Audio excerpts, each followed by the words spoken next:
প্রিয় দর্শক, আজ ৮ই জ্যৈষ্ঠ ২২শে মে বুধবার।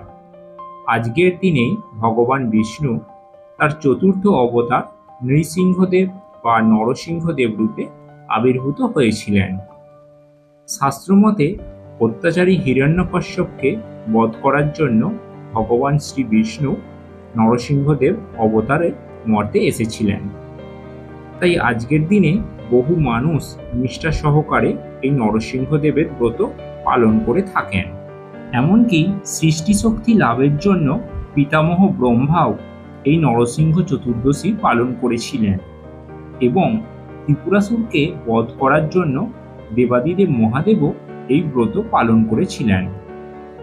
এই ব্রতের পূর্ণ প্রভাবেই বহু দেবদেবতা, ঋষিরা, প্রাচীন রাজারাও সকলেই নিজ নিজ অভিলষিত কর্মে সিদ্ধিলাভ করেছিলেন। এই চতুর্দশী তিথি শুরু হয়েছে ২১শে মে বিকাল ৫টা বেজে ৩৯ মিনিট থেকে এবং চতুর্দশী তিথি থাকছে ২২শে মে সন্ধ্যা ৬টা বেজে ৪৭ মিনিট পর্যন্ত। উদয়া তিথি অনুসারে এই ব্রত পালন করা হচ্ছে আজ, অর্থাৎ ২২শে মে। বৈশাখ মাসের শুক্লপক্ষের চতুর্দশী তিথিতে পালিত হয়ে থাকে এই নরসিংহদেবের ব্রত। শাস্ত্রে বলা হয়ে থাকে, এই দিন গোধূলি লগ্নে নরসিংহদেবের বা বিষ্ণুদেবের আরাধনা করলে ও ব্রত কথা শ্রবণ করলে গৃহস্থের মধ্যে কোনো বিপদ বা ভয় প্রবেশ করে না এবং এই ব্রত পালনে ব্রতকারীর পুত্র সন্তান লাভ হয়, দীর্ঘায়ু জীবন লাভ করেন এবং ধনসম্পদ লাভ হয়ে থাকে। তাই আজকের এই বিশেষ দিনে অনেকেই হয়তো এই নরসিংহদেবের ব্রত পালন করছেন। তারা অবশ্যই ব্রত পালনের পর এই নরসিংহদেবের ব্রত কথাটি শ্রবণ করুন। আর যারা আজকে কোনো কারণে ব্রতটি পালন করতে পারছেন না, তারাও এই ব্রতটি শ্রবণ করলে ব্রতের অনেকাংশই পূর্ণফল লাভ করতে পারবেন।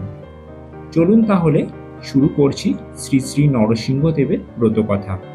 প্রাচীনকালে প্রহ্লাদ নামে নরসিংহদেবের এক প্রিয় ভক্ত ছিলেন। একদিন প্রহ্লাদ তাকে জিজ্ঞাসা করলেন, প্রভু, কিভাবে আমি আপনার স্নেহের পাত্র হয়ে উঠলাম?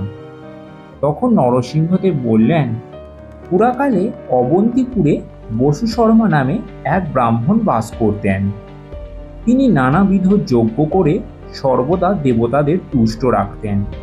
তিনি কখনো ভুল করে কোনো কুকর্ম করেননি। তার পত্নীর নাম ছিল সুশীলা। তিনিও অত্যন্ত পতিব্রতা ও ভক্তিমতী মহিলা ছিলেন।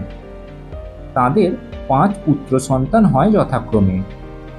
তাদের মধ্যে ৪ জন ছিল বিদ্বান, সুশীল ও পিতৃমাতৃ ভক্ত, আর তুমি ছিলে তাদের কনিষ্ঠ পুত্র। তুমি তোমার বড় ভাইদের মতো কোনো বিদ্বান বা সদাচারী ছিলে না। সর্বদাই কুকর্মে তুমি যুক্ত থাকতে। ব্রাহ্মণ হওয়া সত্ত্বেও তুমি কোনোদিন বেদপাঠ করোনি। তোমার নাম ছিল বসুদেব। তুমি সর্বদাই মদ্যপান করতে, কোনোদিন কোনো শাস্ত্রপাঠও করোনি। একদিন বনের মধ্যে তুমি ও তোমার অনুরাগিনী বান্ধবী বেড়াতে গিয়েছিলে। সেখানে তোমাদের নিজেদের মধ্যে চরিত্রগত কোনো রকম ঝগড়া বেঁধে যায়। তাই তোমরা মৌন হয়ে আলাদা আলাদাভাবে কোনো একটি স্থানে এসে বসেছিলে এবং দুজনেই কাঁদছিলে আপন মনে। ঝগড়ার কারণে তোমরা সারাদিন অনাহারী ছিলে, এমনকি জল পর্যন্ত গ্রহণ করনি। ক্লান্ত শরীরে সেখানেই শুয়ে পড়ে সারা রাত জেগেছিলে।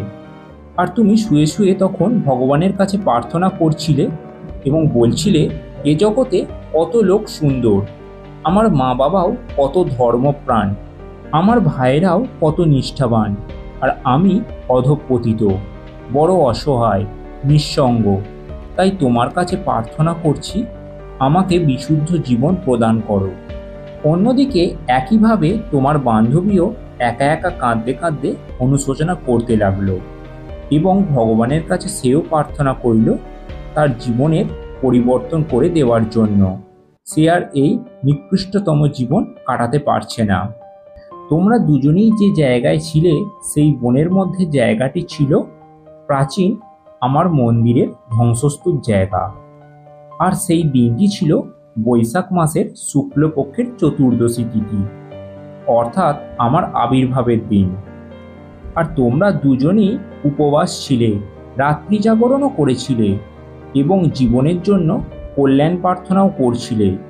অর্থাৎ অজ্ঞাতসারে তোমরা আমার চতুর্দশী যে ব্রত সেটি পালন করেছিলে। সেই ব্রতের পূর্ণ ফলে এ জন্মে তুমি আমার পরম ভক্ত হয়েছ এবং সেই নারীও এ জীবনে স্বর্গলোকে অপ্সরা জীবন লাভ করে ত্রিভুবনে সুখচারিণী হয়েছে। অর্থাৎ বৈশাখ মাসের শুক্লপক্ষের এই চতুর্দশী তিথিতে যে নিষ্ঠা ভরে আমার ব্রত পালন করে থাকে তার সমস্ত অভীষ্ট সিদ্ধি হয়ে থাকে, সমস্ত কাজে সে সফল হয়ে থাকে। অধ শ্রী শ্রী নরসিংহদেবের ব্রতকথা সমাপ্ত হইল। তো প্রিয় দর্শক, আজকের পর্বের আলোচনা যদি আপনাদের ভালো লেগে থাকে অবশ্যই লাইক, শেয়ার, কমেন্ট করুন এবং চ্যানেলে নতুন হয়ে থাকলে চ্যানেলটি সাবস্ক্রাইব করে রাখুন।